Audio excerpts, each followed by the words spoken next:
ঈশ্বরকে ধন্যবাদ দিই, তিনি আজকে সুযোগ করে দিয়েছেন তার চরণতলে আসার জন্য আমাদের প্রত্যেককে। আসুন আমরা চোখ বন্ধ করি, আমরা ছোট্ট করে বাক্যের জন্য প্রার্থনা করি। পবিত্র পিতা, সর্বশক্তিমান প্রভু যীশু, তোমায় ধন্যবাদ করি এবং তোমার উপস্থিতিকে যাত্রা করি পিতা আমাদের প্রত্যেকের জীবনে। পিতা প্রভু, তুমি আমাদের মাঝে বিরাজমান হও প্রভু গো, এবং আমরা যে বাক্য প্রভু শুনবো, বলবো, এবং আমরা যেন সেই বাক্যের দ্বারা জীবন যাপন করতে পারি, তুমি সাহায্য করো পিতা। আমি নই, কিন্তু তুমি আমার মধ্য দিয়ে তোমার বাক্যকে প্রচারিত করো পিতা, কারণ আমার মধ্যে কোনো গুণ বা কোনো যোগ্যতা নাই প্রভু, কিন্তু প্রভু যীশু তুমি আমার জীবকে ব্যবহার করো, আমার শরীর, আমার মন, আমার আত্মা, আমার প্রাণকে ব্যবহার করো পিতা, যেন তোমার গৌরবার্থে ব্যবহৃত হতে পারে প্রভু পিতা। তুমি আমাদের প্রত্যেককে সেই শ্রবণকারী কর্ণ দাও, যেন আমরা তোমার বাক্যকে শুনে হৃদয়ে সঞ্চয় করে তারপরে সেইভাবেই আমরা যেন চলতে পারি, সেই বাক্য অনুযায়ী চলতে পারি, তুমি সাহায্য করো প্রভু। তোমার কাছে আমাদের সেই মিনতি পিতা, তুমি আমাদের মাঝে উপস্থিত থাকো। প্রার্থনা আমাদের ত্রাণকর্তা মুক্তিদাতা প্রভু যীশু খ্রিস্টের নামে চাই, আমেন। আজকে আমরা বাক্য থেকে দেখব যা হচ্ছে সর্বশক্তিমান যে প্রভু যীশু, যার জন্য আজকে আমরা এখানে এসেছি। আমরা প্রত্যেকেই সেই সর্বশক্তিমানের জন্য এখানে এসেছি, তাই তো? আমরা তাকে ভালো করে চিনি চিনি চিনি তো? আচ্ছা, আজকে আমরা বাক্য থেকে দেখব তিনি কে, হ্যাঁ না? আমাদেরকে কেউ না কেউ বলেছে প্রভু যীশুর কাছে যাবে তুমি সুস্থ হবে, তুমি প্রভু যীশুর কাছে যাবে তোমার কষ্ট চলে যাবে, তুমি প্রভু যীশুর কাছে যাবে জীবন পাবে। এইভাবে আমাদেরকে কেউ না কেউ বলেছে প্রভু যীশু নিয়ে, হ্যাঁ না? আর তার জন্য আমরা কি করেছি? এখানে এসেছি, প্রভু যীশুর কাছে আসি এবং আমরা আরোগ্যতা পাই, আমরা অভাব থেকে দূরে যাই, আমাদের যা কিছু সমস্যা আছে আমরা সেখান থেকে বেরিয়ে আসি। কিন্তু আমরা জানবো যে আজকে বাইবেল থেকে প্রভু যীশুর বিষয়ে কি বলছেন, তিনি কে, তাই তো? আমাদেরকে প্রকৃত সত্যকে জানতে হবে। তাই আজকে আমার বিষয় হচ্ছে সর্বশক্তিমান পিতার পরিচয়। কার পরিচয়? সর্বশক্তিমান পিতার পরিচয়। তিনি কে, আজকে আমরা এটা জানবো, আর সেটাই আমরা দেখবো। আমরা একদম শেষে চলে যাই প্রকাশিত বাক্যে, তার 22 অধ্যায় তার 13 পদে আমরা দেখতে পাই। প্রকাশিত বাক্য তার 22 অধ্যায় 13 পদ। এখানে এইরূপ লেখা আছে, আমি আলফা এবং ওমেগা, প্রথম ও শেষ, আদি এবং অন্ত। তিনি কি? আলফা এবং ওমেগা, তিনি প্রথম ও শেষ, তিনি আদি এবং অন্ত। স্পষ্ট তো আমাদের কাছে? তিনি হচ্ছে আদি এবং অন্ত।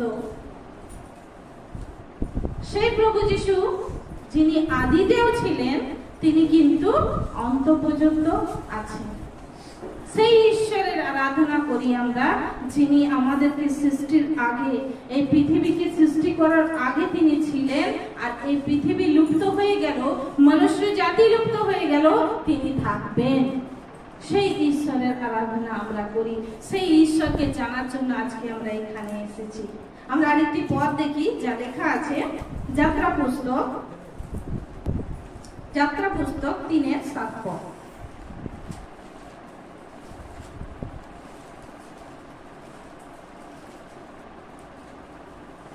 এখানে এইরূপ লেখা আছে, পরে সদাপ্রভু কহিলেন, সত্যই আমি মিশরস্থ আপন প্রজাদের কষ্ট দেখিয়াছি এবং কার্য শাসন পদের সম্মুখে তাহাদের ক্রন্দনও শুনিয়াছি, ফলত আমি তাহাদের দুঃখ জানি। তিনি এমন ঈশ্বর যিনি কিনা আমাদের কান্নাকে শোনেন, আমাদের যে কষ্ট তিনি সেই কষ্টকে শুনতে পান, আমাদের দুঃখকে তিনি বুঝতে পারেন, আর তিনি কি করেন? তাদের জন্য, আমাদের জন্য তিনি সবকিছু তিনি ত্যাগ করে পৃথিবীতে এসেছিলেন। সবকিছু, স্বর্গের সিংহাসন তিনি ত্যাগ করে, স্বর্গের সুখ, স্বর্গের ওয়ার্শিপ, স্বর্গের আনন্দ, সমস্ত কিছু ত্যাগ করে তিনি কোথায় এসেছিলেন? এই পৃথিবীতে এসেছিলেন। আমরা সেই ঈশ্বরের কাছে আমরা এসেছি আজকে, যে আমরা যেন তাকে আরো গভীরভাবে জানতে পারি, আরো অন্তর থেকে যেন জানতে পারি তিনি কে। আমরা আরেকটি পদ দেখি, যা লেখা আছে যাত্রা পুস্তকের তার 32 অধ্যায় 1 থেকে 4 পদ।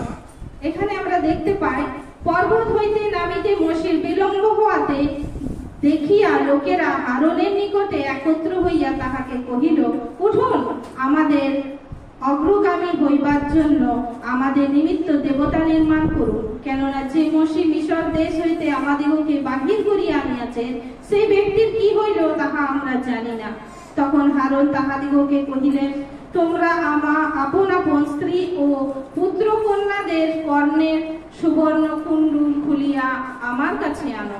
তাহাদের সমস্ত লোক তাহাদের কর্ণ হইতে সুবর্ণ কুণ্ডল সকল খুলিয়া আরোনের নিকটে আনিল।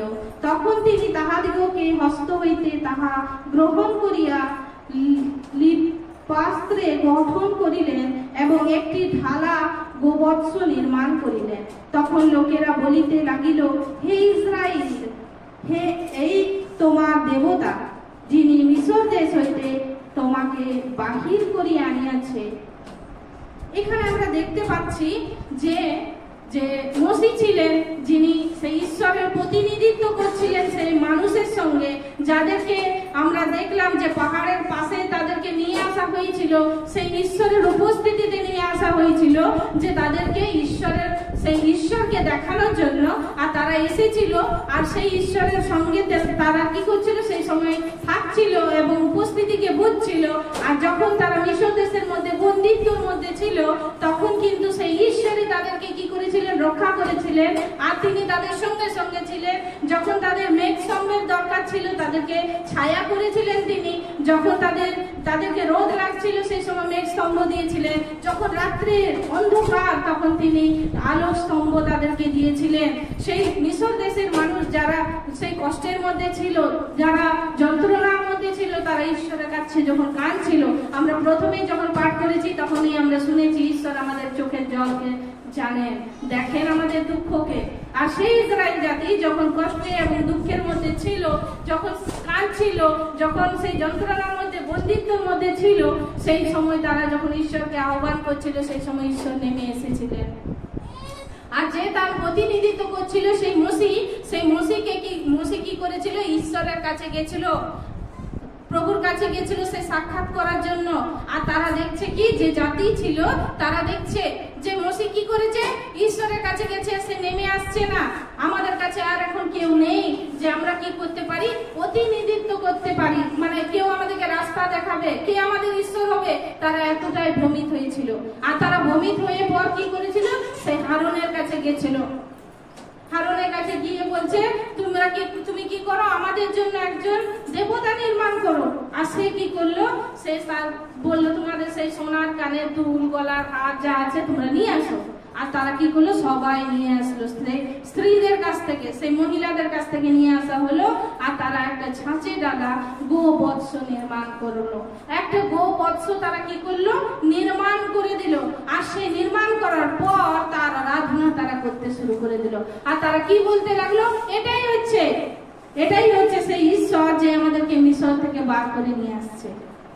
আমরা কিন্তু প্রথমেই দেখলাম এমন সর্বশক্তিমান, যার প্রতাপে সে পাহাড় কাঁপছিল, সেই মানুষ কাঁপছিল।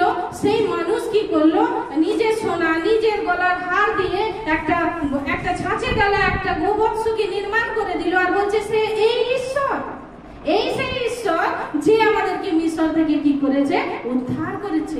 আমরা দেখতে পাচ্ছি একে কে সৃষ্টি করলো, কে নির্মাণ করলো, সেই মানুষের কানের দুল, গলার হার, সবকিছু দিয়ে একটা ছাঁচে ঢালা হলো। আর সেটা দিয়ে একটা নির্মাণ হলো। আর তাকে বলছে সেই ঈশ্বরের সমতুল্য, বলছে এই ছিল যে আমাদেরকে কি করেছিল, আমাদেরকে সেই মিশর দেশ থেকে বার করেছিল। আমাদের সেই দুঃখ, আমাদের কষ্ট, আমাদের যন্ত্রণাকে কি করেছিল, তুলে নিয়েছিল। আর তার কাছে কি করছিল, আরাধনা করছিল। খুব উচ্চ স্বরে আরাধনা তারা করছিল। আমরা যদি পুরো পাঠটা পড়ি আমরা দেখতে পাবো সেখানে তারা তার কাছে কেমন আরাধনা করছিল। তাহলে আমরা বুঝতে পারছি যে সর্বশক্তিমান আমাদের দুঃখ বুঝে, আমাদের কষ্ট বুঝে, আমাদের সমস্যাকে বুঝে এবং আমাদের জন্য কিছু করে। আমরা কি করছি, তাকে একটা নিজের তৈরি করছি, নিজের একটা প্রতিমা তৈরি করছি, যে সোনা কানের গলার হাত দিয়ে। আর তাকে বলে দিচ্ছি যে এই ছিল, সে আমাকে উদ্ধার করেছিল। হতে পারে এটা সম্ভব আছে?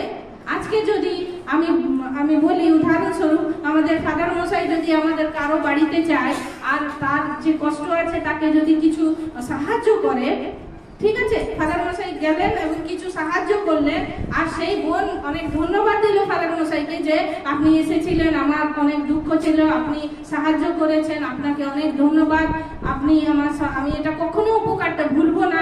হ্যাঁ না, কেউ কখনো দুঃখে সাহায্য করে আমরা কি উপকারটা ভুলে যাই? ভুলে যাই না, আমরা চিরজীবন মনে রাখি। আমরা ধরুন ফাদার করেছেন, আমরা মনে রাখছি সেইটাকে। আর কিন্তু অন্য কোনো একটা লোক, তাকে দেখে আমরা যদি বলি যে এই হচ্ছে যে আমার কি করেছিল, সেই দুঃখ কষ্টে আমার যন্ত্রণায় আমাকে সাহায্য করেছিল, এটা কি সম্ভব? যিনি করেছিলেন তাকে তুমি সমাদর না দিয়ে, যিনি আরো পাশে কেউ আছে তাকে তুমি যদি সেই মানুষটার কাছে যদি বলো যে ইনি হচ্ছে আমাকে যে সাহায্য করেছিল, এটা কি সত্য? সত্য? খুব সহজ হয়ে গেছিল মানুষের কাছে যে মানুষ সেই ঈশ্বরের সেই উপস্থিতিকে দেখার পর, তার প্রতাপকে দেখার পর সেখানে মানুষ কি করছে, খুব সহজেই একটা গোবৎসকে নির্মাণ করছে এবং সেইখানে বলছে এই হচ্ছে সেই ঈশ্বর যিনি আমাকে মিশর দেশ থেকে, যিনি আমাকে কষ্ট থেকে, দুঃখ থেকে, যন্ত্রণা থেকে আমাকে বার করে দিয়েছে। হ্যাঁ, আজ আমার বাবারা, আমাদের মারা কষ্ট করে, লোকের বাড়িতে কাজ করে, কষ্ট করে, দুঃখ করে খাবার এনে খাওয়ায়, আর আমরা যদি আমাদের বাচ্চারা যদি বলে যে না তুমি কিছু করো নাই, ওই যে পাশের আন্টিটা ও খুব ভালোবাসে আমাকে, ও কি করে আমাকে খাবার দেয়, তো কেমন লাগবে আমাদের মনটাতে? ভালো লাগবে? আমি লোকের বাড়িতে বাসন মাজি, আমার বাবা লোকের খেতে কাজ করে আর কষ্ট করে অর্থ ইনকাম করে নিয়ে আসে আমাদেরকে খাবার দেয়, তাই তো? যেন আমি না খাই কিন্তু আমার বাচ্চা খায়, এই জন্য আমাদেরকে খাবার দেয়। আর আমরা সেই খাবারটা খাওয়ার পর, সেই ছেলেটা খাওয়ার পর, সেই বাচ্চাটা যদি বাইরে গিয়ে বলে যে না এই আন্টিটা ভালো, এই আঙ্কেলটা ভালো, যে আমাকে কি করেছিল, বিস্কুট দিয়েছিল, চকলেট দিয়েছিল, সেই বাবার কত দুঃখ লাগবে? লাগবে কি লাগবে না? লাগবে তো?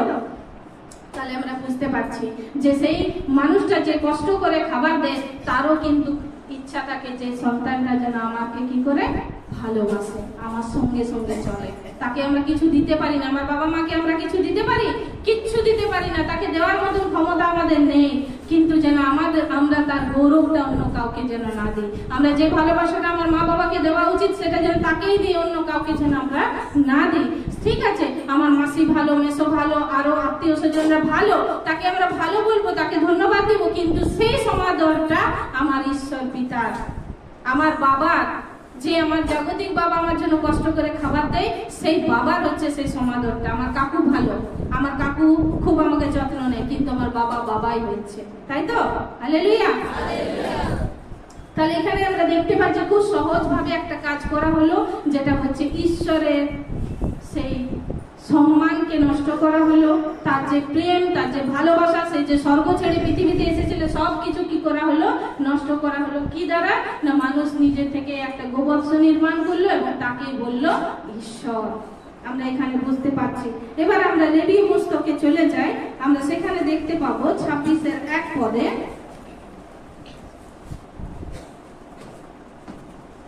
লেবীয় পুস্তক 26-1 পদে লেখা আছে, তোমরা আপনাদের জন্য অবস্তু প্রতিমা নির্মাণ করিও না এবং খোদিত প্রতিমা কিংবা স্তম্ভ স্থাপন করিও না ও তাহার কাছে প্রণিপাত করিবার নিমিত্তে তোমাদের দেশে কোন খোদিত প্রস্তর রাখিও না, কেননা আমি সদাপ্রভু তোমাদের ঈশ্বর।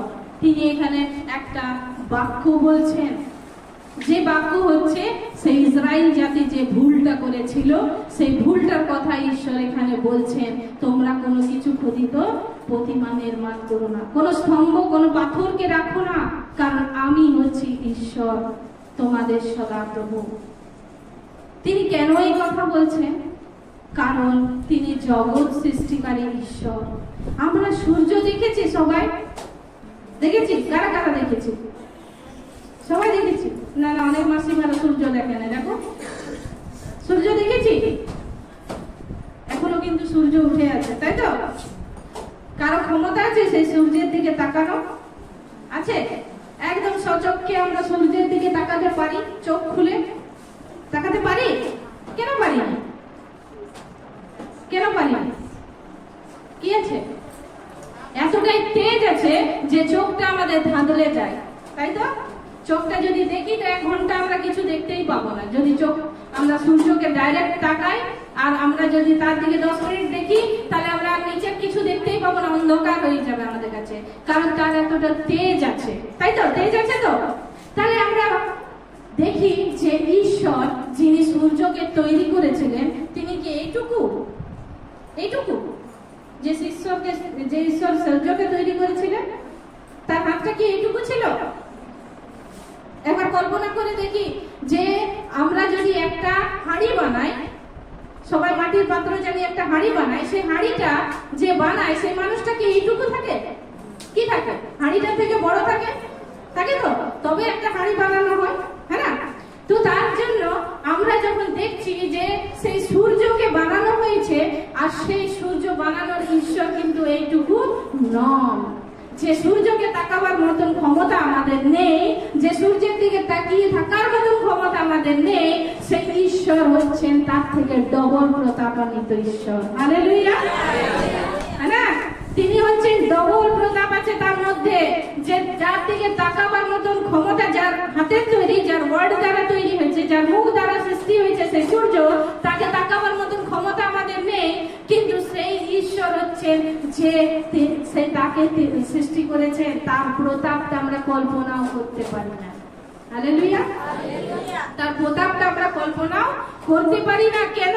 কারণ যদি সূর্যকে আমরা দেখি, যেটাকে দেখতে পাচ্ছি চোখে, সেই সূর্যকে তাকাবার মতন ক্ষমতা আমাদের নেই, সেই ঈশ্বরকে তাকাবার মতন ক্ষমতাও আমাদের নেই। আছে কি? তার প্রতাপে যদি তিনি নেমে আসেন, আমরা তার দিকে তাকাতে পারবো না। সেই সময় যেমন সেই ইসরায়েল জাতি তাকাতে পারছিল না, আর কিন্তু তারা কি করলো? খুব সহজেই একটা কাজ করে ফেললো, খুব সহজেই একটা ভুল করে ফেললো। আর সেই ভুলের জন্য ঈশ্বর এখানে বলছেন যে তোমরা এরকম কাজ করো না, কারণ আমি আছি একমাত্র ঈশ্বর, যিনি কিনা এই আকাশমণ্ডল, এই পৃথিবী, সমস্ত কিছু আমি সৃষ্টি করেছি। আমি এই সূর্য, চাঁদ, তারা, নক্ষত্র, যা কিছু তোমাদের প্রয়োজন, সেই সব কিছু আমি তৈরি করেছি। এগুলো কাজের প্রয়োজন, এগুলো আমাদের। সূর্য যদি না ওঠে তাহলে আমাদের কি করে আমাদের কাজ হবে, হ্যাঁ না? ধানের ফসল হবে না, সব মরে যাবে। যদি চিরদিন বৃষ্টি হয়, সেই বৃষ্টিতে কি হবে? ধান ক্ষেতগুলো মরে যাবে, বা বাকি আরো অনেক কিছু ক্ষতি হবে। তাহলে ঈশ্বর এই যে যা কিছু তৈরি আমরা দেখতে পাচ্ছি প্রকৃতির মধ্যে, সবকিছু আমাদের জন্য দেওয়া হয়েছে। আমাদেরকে সেই তার থাকার মধ্যে, তার নিচে থাকার জন্য আমাদেরকে দেওয়া হয়েছে, যেগুলো যেন আমরা কর্তৃত্ব করতে পারি, সেগুলো যেন আমাদেরকে আহার দেয়। সূর্যের আলো যা আমাদেরকে আলো, বাতাস, যা কিছু প্রয়োজন আছে আমাদেরকে প্রকৃতি দেয়, যেন আমরা কি হতে পারি?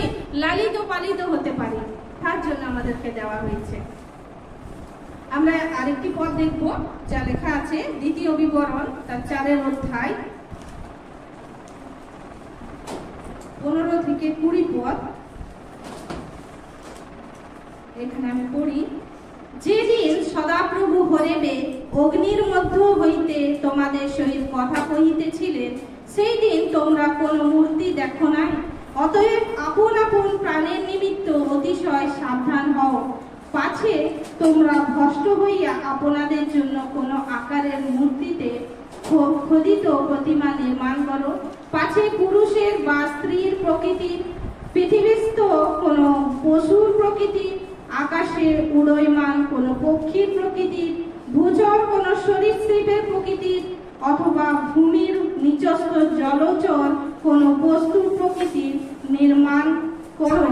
আকাশের প্রতি চক্ষু তুলিয়া সূর্য, চন্দ্র ও তারা, আকাশের সমস্ত বাহিনী দেখিলে তোমরা তোমার ঈশ্বর সদাপ্রভু যাহাদিগকে সমস্ত আকাশমণ্ডলের নিচে স্থিত সমস্ত জাতির জন্য বন্টন করিয়াছেন, পাছে ভ্রান্ত হইয়া তাহাদের কাছে প্রণিপাত করো ও তাহাদের সেবা করো।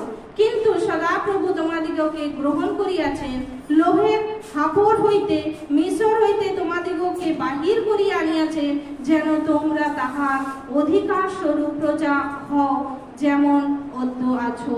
আমেন। এখানে আমরা দেখতে পাচ্ছি ঈশ্বর স্পষ্টভাবে আরো বলছেন যে তোমরা কোনো কিছুর প্রতিমা নির্মাণ করো না, যে আকাশের মধ্যে যা কিছু দেখছো আর পৃথিবীর মধ্যে যা কিছু দেখছো, কোনো পশু, কোনো সরীসৃপ, কোনো গাছপালা, কোনো কিছুরই নির্মাণ করো না, কারণ আমি কি হচ্ছি, আমি একমাত্র ঈশ্বর, যিনি কি না তোমাদেরকে এই সব দিয়েছি যেন তোমরা অধিকার করো।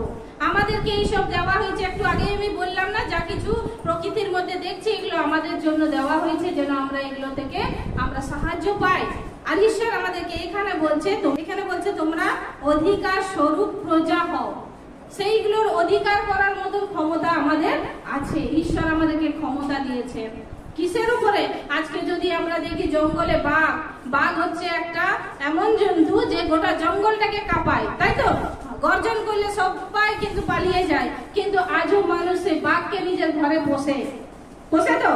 সেই কুমির যেটা জলের মধ্যে থাকে, মানুষকে পেলে সে খপ করে খেয়ে ফেলে, হ্যাঁ না? কুমিরকে আমরা সবাই ভয় করি, কিন্তু সেই কুমিরও আজকাল দেখতে পাই মানুষ কি করছে, কুমিরকে নিজের বাড়ির মধ্যে পুষছে, হ্যাঁ না? আমরা দেখতে পাই। কেন পাচ্ছে মানুষ? কেন পাচ্ছে? কারণ ঈশ্বর আমাদেরকে তার উপরে অধিকার দিয়েছে। সমস্ত জীবজন্তুর উপরে, আকাশ এবং চন্দ্র এবং সূর্য, তারা সবার উপরে অধিকার দিয়েছে। আমরা দেখতে পাচ্ছি বৈজ্ঞানিকরা চাঁদে যাচ্ছে, অমুক অমুক জায়গাতে গ্রহের মধ্যে যাচ্ছে। কেন যেতে পারছে? কারণ ঈশ্বর অধিকার দিয়েছেন যে যাও তুমি, সেখানে যাওয়ার মতন অধিকার আমি তোমাকে দিয়েছি। তাহলে সেই ঈশ্বর যিনি কি করেছেন, আমাদের সমস্ত কিছুর অধিকার তিনি আমাদেরকে দিয়েছেন। তিনি আমাদেরকে কি দিয়েছেন? সব কিছুর উপরে অধিকার দিয়েছেন। আমরা যখন রোগ আসে আমরা ভয় পাই তো, ক্যান্সার আসে আমরা ভয় পাই, কিন্তু ঈশ্বর আমাদেরকে সেই ক্যান্সারের উপরেও অধিকার দিয়েছেন, আমাদেরকে সেই অসুস্থতার উপরেও অধিকার দিয়েছেন, আমাদের অভাবের উপরেও তিনি আমাদেরকে অধিকার দিয়েছেন। খালি আমরা ভয় পাই। কেন ভয় পাই? কারণ আমরা সেই ঈশ্বরের প্রতাপকে দেখি না নিজের চোখে। আমরা সবসময় মনে করি ঈশ্বর এইটুকুনি, সবসময় মনে করি ঈশ্বর এইটুকু কি করতে পারে। ঈশ্বর প্রার্থনা করব, দিদি প্রার্থনা করো, দাদা প্রার্থনা করো, আপনি প্রার্থনা করো, সবাই মিলে প্রার্থনা করো, তবে হবে না। ঈশ্বর এতটাই প্রতাপান্বিত যে সূর্যকে সৃষ্টি করেছে, সেই ঈশ্বর তোমার প্রার্থনাতে তোমার কাছে দাঁড়িয়ে আছে। তুমি যদি নাও ডাকো তাও তোমার কাছে সে দাঁড়িয়ে আছে, তুমি যদি নাও তাকে ডাকো তাও সে তোমার কাছে দাঁড়িয়ে আছে। এমন ঈশ্বর, তার নজর থেকে আমরা কেউ বাইরে নেই, আমরা সবাই তার মধ্যে আছি, তার ভেতরেই আমরা আছি। তাই আমরা এখানে দেখতে পাচ্ছি যে মানুষকে ঈশ্বর তার প্রতাপকে দেখিয়েছিল, যে মানুষকে ঈশ্বর তার পরিচয় দিয়েছিল যে আমি কতটাই ভয়ঙ্কর, আমি কতটাই পবিত্র, আমি কতটাই সর্বশক্তিমান। তবু ঈশ্বর মানুষ কি করলো? একটা পশু দ্বারা কি করলো? তুলনা করে দিল, তার একটা পশু নির্মাণ করলো এবং বলে দিল এটাই আমাদের কাছে ঈশ্বর। আদি পুস্তক তার 1:26 এবং 27 পদ, এখানে কি লেখা আছে? পরে ঈশ্বর কহিলেন, আমরা আমাদের প্রতিমূর্তিতে আমাদের সাদৃশ্যে মনুষ্য নির্মাণ করি, আর তাহারা সমুদ্রের মৎস্যদের উপরে, আকাশের পক্ষীদের উপরে, পশুগণের উপরে, সমস্ত পৃথিবীর উপরে ও ভূমিতে গমনশীল যাবতীয় সরীসৃপের উপরে কৃতিত্ব করুক। পরে ঈশ্বর আপনার প্রতিমূর্তিতে মনুষ্যকে সৃষ্টি করিলেন, ঈশ্বরের প্রতিমূর্তিতে তাহাকে সৃষ্টি করিলেন, পুরুষ ও স্ত্রী করিয়া তাহাদিগকে সৃষ্টি করিলেন। হালেলুয়া। এখানে আমরা দেখতে পাচ্ছি ঈশ্বর স্পষ্ট বলছেন, ঈশ্বর তার প্রতিমূর্তিতে মানুষকে সৃষ্টি করেছিলেন। আমরা যে আজকে আছি এখানে বসে, আমরা প্রত্যেকজন হতে পারে ভিন্ন ভিন্ন দেখতে, কিন্তু আমরা সবাই কিন্তু ঈশ্বরের মতন দেখতে। হালেলুয়া। আমরা সবাই ঈশ্বরের মতন দেখতে, কারণ ঈশ্বর তার হাতে এবং তার প্রতিমূর্তিতে মানুষকে নির্মাণ করেছে। এখানে বাইবেল বলছে, এখানে আমি বলছি না, এখানে যে আমি ভুল কথা বলছি এমন নয়, এখানে ঈশ্বর বলছে। যদি 26 পদ পড়ি, এখানে ঈশ্বর বলছে, পরে ঈশ্বর কহিলেন, আমরা আমাদের প্রতিমূর্তিতে আমাদের সাদৃশ্যে মনুষ্য নির্মাণ করি। ঈশ্বর তার সাদৃশ্যে, তার প্রতিমূর্তিতে আমাদেরকে নির্মাণ করেছেন। আমরা মনে করি আমরা একটা সাধারণ মানুষ, আমরা রোগগ্রস্ত মানুষ, আমরা তো দুর্বল মানুষ, আমাদের কোনো ক্ষমতা নেই, কিন্তু আজকে আমরা জানতে পারছি যে ঈশ্বর আমাদেরকে তার প্রতিমূর্তিতে নির্মাণ করেছেন। সেই সর্বশক্তিমান যাকে দেখার মতন ক্ষমতা আমাদের নেই, যার উপস্থিতিতে থাকার ক্ষমতা আমাদের নেই, সেই ঈশ্বর কিন্তু তার মূর্তিতে, তার প্রতিমূর্তিতে আমাদেরকে নির্মাণ করেছেন। আর আমাদেরকে কি দিয়েছেন? আমাদের সব কিছুর উপরে কৃতিত্ব দিয়েছেন। এখানে বাইবেলে স্পষ্টই লিখছে, আগেও আমরা দেখলাম সব কিছুর উপরে তিনি আমাদেরকে অধিকার দিয়েছেন। আর আজকেও ঈশ্বর বলছেন এখানে যে তোমরা কি করো, যাবতীয় ভূচর গমশীল যা কিছু আছে, পশু আর মাছ যা কিছু আছে তার উপর অধিকার করা, মানে চালানো। যেটাকে আমরা, আমাদের কাছে যদি 10টা ছাগল থাকে, সে বলবো ওকে ওইদিকেই যেতে হবে, যে কাজটা করতে বলবো তাকে সেটাই করতে হবে, তাকে যেটা আদেশ দিব সে সেটাই করবে। সেইভাবে কিন্তু ঈশ্বর আমাদেরকে তৈরি করেছেন, যেভাবে বলবো সেইভাবে তাকে যেন আমরা চালাতে পারি। আর আমরা কি মনে করি? আমরা সামান্য ছোট মানুষ, আমরা সামান্য অল্প ছোট মানুষ, দুর্বল মানুষ, আমাদের কোনো কিছুই নাই। কেন আমরা এগুলো মনে করি? কেন মনে করি আমরা? কারণ আমরা সেই ঈশ্বরের প্রতাপকে ভুলে যাই, যে ঈশ্বর কত মহান, কত বৃহৎ, সেটা ভুলে যাই। আমরা সবসময় মনে করি আমাদের ঈশ্বর ছোট আর আমরাও ছোট। এমনি আছে কি? ঈশ্বর আমাদের ছোট আছে কি? আজকে ঈশ্বরের পরিচয় আমি দিচ্ছি, ঈশ্বরের পরিচয় আমরা পাচ্ছি। ঈশ্বর কিন্তু ছোট নয়, তিনি এমন ভয়ঙ্কর, এমন সর্বশক্তিমান ঈশ্বর, যিনি এই পৃথিবীতে, যেটা পৃথিবী তৈরি করেছে, যেটাকে আমরা ঘুরেও শেষ করতে পারি না, যিনি এই পৃথিবীকে প্রতিদিন চালাচ্ছেন। যে সূর্যকে বলেছেন তুমি যেমন টাইমে উঠার তেমনি টাইমে উঠবে, সমুদ্রকে আদেশ দিয়েছে তুমি ওখান থেকে, ওই বাউন্ডারি থেকে বাইরে যাবে না, তো সে যায় না। সেরকম ঈশ্বরের আরাধনা আমরা করি। হালেলুয়া। সেই সমুদ্রকে দেখেছি কত ভয়ঙ্কর না?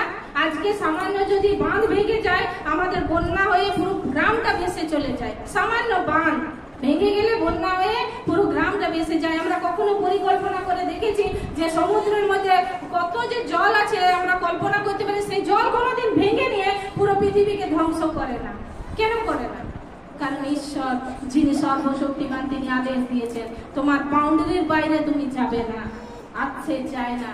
সেই সূর্যকে বলে নাই তুমি পৃথিবীর কাছে চলে যাও, সব মানুষ ছাই হয়ে যাক, কখনো তিনি বলেন না। কারণ তিনি আমাদেরকে ভালোবাসেন, তিনি আমাদেরকে প্রেম করেন, তিনি আমাদের কষ্ট এবং দুঃখকে দেখেন, যেমন ইসরায়েল জাতিকে তিনি দেখেছিলেন। তাই তো তিনি বাক্যের মধ্যে বলছেন আমি তোমাদের কষ্ট, আমি তোমাদের দুঃখকে দেখতে পাই। সেরকম ঈশ্বর, জীবন্ত ঈশ্বর, যিনি কি করেন? আমাদের কষ্ট দুঃখকে দেখতে পান। যোহন 1:5 এর রূপরেখা আছে, আর সেই জ্যোতি অন্ধকারের মধ্যে দীপ্তি দিতেছে, আর অন্ধকার তাহা গ্রহণ করিল না। আমরা যদি 14 পদে দেখি, আর সেই বাক্য মাংসে মূর্তিমান হইলেন এবং আমাদের মধ্যে প্রবাস করিলেন, আর আমরা তাহার মহিমা দেখিলাম, যেমন পিতা হইতে আগত এক জাতের মহিমা। তিনি অনুগ্রহে ও সত্যে পূর্ণ। তিনি, সেই জ্যোতি কি হলো? মাংসে মূর্তিমান হলো। সেই জ্যোতি কি হলো? মাংসে মূর্তিমান হলো। আর তাহার মহিমা কে দেখলো? আমরা সবাই জগৎবাসী তার মহিমাকে দেখলাম। আমরা প্রভু যিশুকে দেখলাম, যিনি কি ছিলেন? জ্যোতি ছিলেন, তিনি আলো ছিলেন। কোন আলো?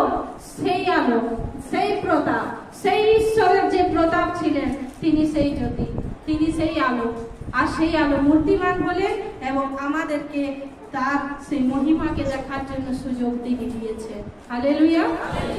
আমাদেরকে সেই মহিমাটা দেখার জন্য তিনি সুযোগ দিয়েছিলেন। আর আমরা দেখি যদি এখানে 12 পদ, কিন্তু কত লোক তাহাকে গ্রহণ করিল, আর সে সকলকে যাহারা তাহার নামে বিশ্বাস করে তাহাদিগকে তিনি ঈশ্বরের সন্তান হইবার ক্ষমতা দিলেন। কে দিলেন ক্ষমতা?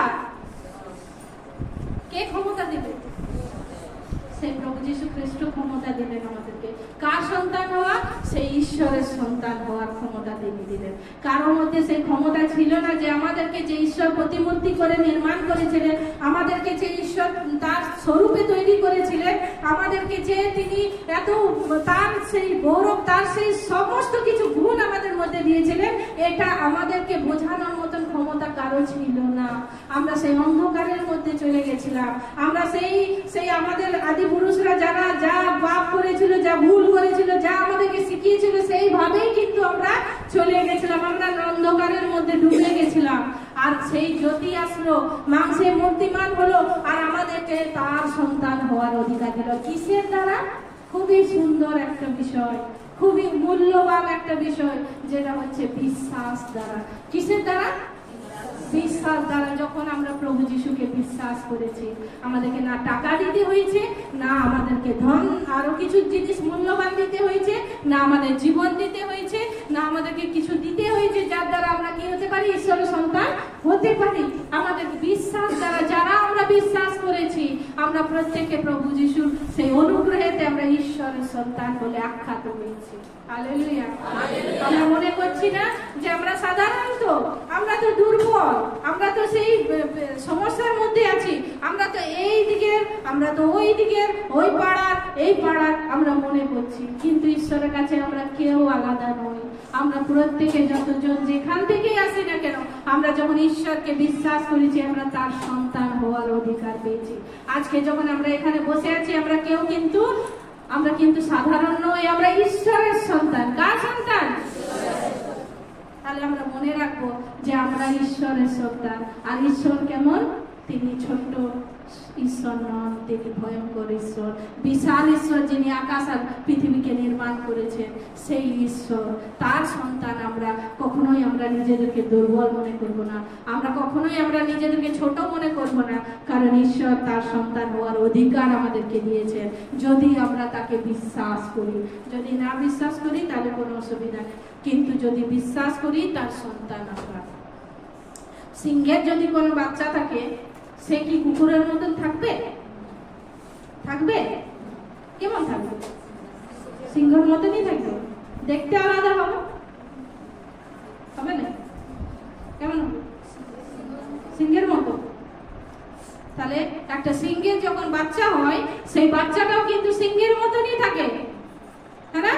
সিংহের মতন দেখতেই হয়, তাকে যে পশুই দেখে সেই ভয় পায় যে এই সিংহের বাচ্চা, না? সে বাচ্চা, তার কোনো শক্তি নাই, তবুও কিন্তু যার দেখে বাবারে এটা সিংহের বাচ্চা, হ্যাঁ না?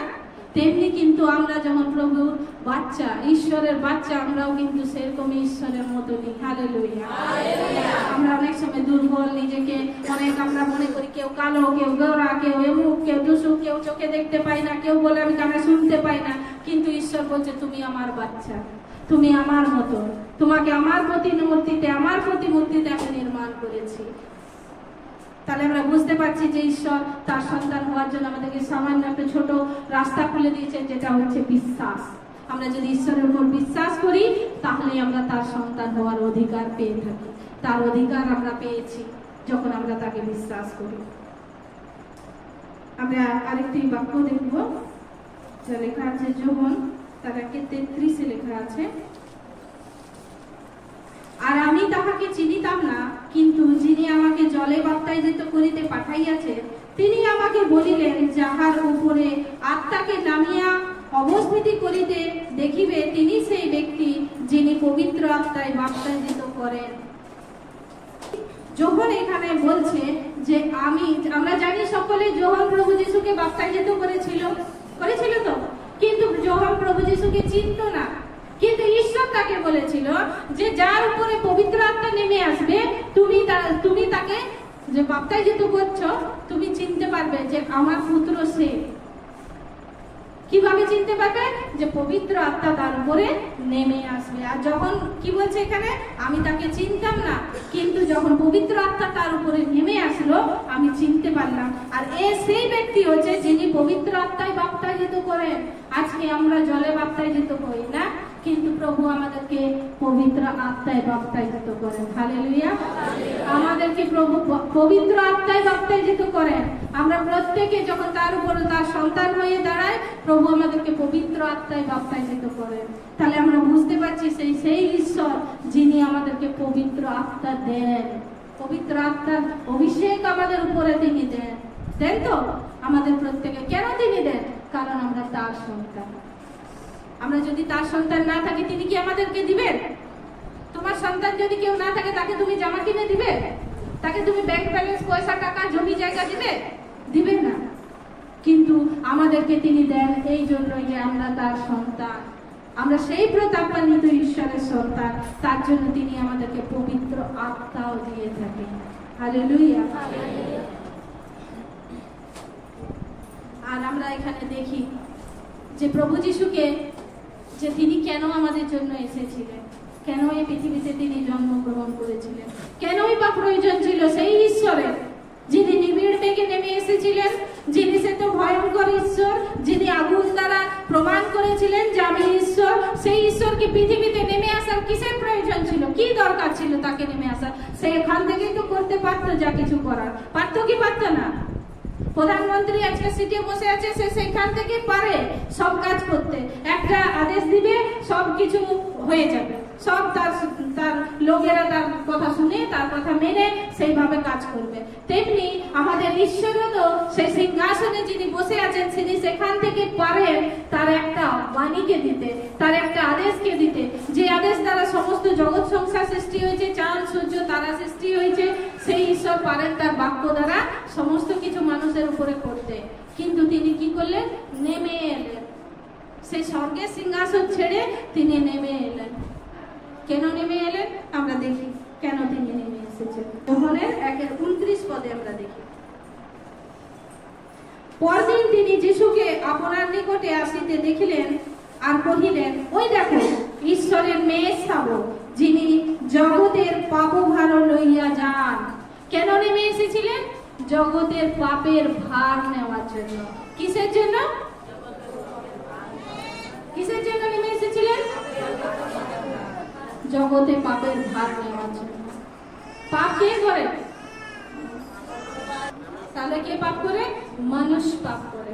যে মানুষকে ঈশ্বর তার সন্তান হওয়ার অধিকার দিয়েছিলেন, যে ঈশ্বর তার প্রতিমূর্তি যে মানুষকে নির্মাণ করেছিলেন, সেই মানুষ কি করে? পাপ করে। আর সেই পাপটা কে নিবে? কে নিবে সেই পাপটা? সেই মানুষের পাপটা কে নিবে? সেই পাপের ভার। আজকে যদি আমি চুরি করি আর আমার ভারটাও যদি বলি আমার ছেলেকে নাও, তুমি আমার ভারটা নাও, নিবে? আর যদি আমি খারাপ কাজ করি আর আমি বলি আমার হাজবেন্ডকে তুমি আমার ভারটা নাও, নিবে? কি বলবে? তুমি তোমার ভার নাও, তুমি তোমার বুঝে করো, হ্যাঁ না?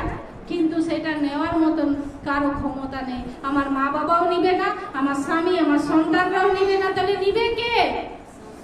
সেই প্রভু যীশু খ্রিস্ট, যিনি জগতের ভার নেওয়ার জন্য এই জগতে এসেছিলেন। সেই জগতের পাপের ভার নেওয়ার জন্য তিনি জন্মগ্রহণ করেছেন, আর তিনি এসেছিলেন আমাদেরকে সেই পাপের থেকে উদ্ধার করার জন্য। হালেলুয়া। আজকে আমরা যখন পাপের মধ্যে গ্রাসিত ছিলাম, আমরা নোংরার মধ্যে গ্রাসিত ছিলাম, সেখান থেকে আমাদের জ্যোতির প্রয়োজন ছিল, সেখান থেকে আমাদের আলোর প্রয়োজন ছিল, সেখান থেকে আমাদের বেরানোর জন্য কোন প্রয়োজন ছিল? সেই হচ্ছে ঈশ্বরের হাত, যিনি বাড়িয়ে দিলেন আমাদের জন্য, আমাদেরকে সেই পাপের থেকে উদ্ধার করার জন্য। আর তিনি যখন হাত বাড়িয়ে দিলেন আর সেই পাপকে আমাদেরকে যখন ছুঁলেন, তার হাতে কাটার মুকুট, হাতের মধ্যে কাটার প্লেট মারা হলো। আমাদের জন্য যখন তার শরীর দিলেন, তখন তার শরীরে চাবুক মারা হলো। আমাদের জন্য যখন চিন্তা করলেন, তাকে কাটার মুকুট দেওয়া হলো। আমাদের জন্য তিনি যখন পা বাড়ালেন, তার পায়ে কাটার মুকুট, কাটা প্লেট দেওয়া হলো। কার জন্য? আমাদের জন্য। কারণ তিনি আমাদের পাপের ভার নেওয়ার জন্য তিনি এসেছিলেন। আমাদের পাপটা এতটাই নোংরা, আমাদের পাপটা এতটাই গভীর যে তিনি তার পুরো শরীরকে কি করলেন? ছেদ বিচ্ছেদ করতে দিলেন। কেন? আমাদের পাপের ভার নেওয়ার জন্য। কারণ আমাদের পাপটা অনেক নোংরা, আমাদের পাপটা অনেক ভার। আর সেই জন্য প্রভু যীশু খ্রিস্ট এসেছিলেন, যেন জগতের পাপের ভার তিনি নেন। আর আমাদের পাপের ভার তিনি নিয়েছেন। আমরা আরেকটি পদে দেখি, তাহলে আমরা বুঝতে পারছি যখন আমরা পাপ করি, যখন অপরাধ করি, যখন আমরা এই সব কাজ করি, আমাদের নেওয়ার মতন কেউ নেই, এই জগতে কেউ নেই। আছে কি? কেউ জন্মেছে এরকম আমাদের জন্য আমাদের পাপের ভার নিতে পারে, আমাদের সুখের ভার নিতে পারে, আমাদের দুঃখের ভার নিতে পারে, আমাদের লালন পোষণের ভার নিতে পারে। কিন্তু আমরা যখন পাপ করি, আমরা যখন কাউকে মার্ডার করে আসি, আমাদের ভার নেওয়ার মতো কেউ নেই। কিন্তু প্রভু যীশু খ্রিস্ট, তিনি আমাদের পাপের ভার নিয়েছে। যখন আমরা সেই পাপ দোষ করি, আমাদেরকে যদি সেই জাগতিকভাবে আমাদেরকে যদি জেলে দেওয়া হয়, আমরা জেলে চলে যাই। আমরা জেলে যাওয়ার পর সেই শাস্তিকে যখন আমাদের জীবনে নিই, আমরা কি করি? শাস্তি নিই, কিন্তু আমাদের অন্তরের ভিতরে যে কষ্টটা হয়, এটা নেওয়ার মতন কারো নেই, কেউ নেই। না আমার স্ত্রী নিতে পারে, না আমার স্বামী নিতে পারে, না আমার সন্তান নিতে পারে। যখন তার 3:16 পদ,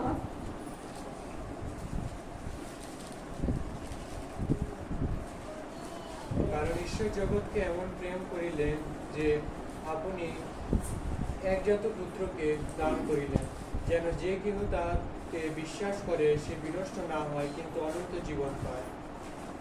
তাহলে এখানে বলছে, কারণ ঈশ্বর জগৎকে এমন প্রেম করিলেন যে আপনার একজাত পুত্রকে দান করিলেন, যেন যে কেহ তাহাতে বিশ্বাস করে সে বিনষ্ট না হয় কিন্তু কি পায়?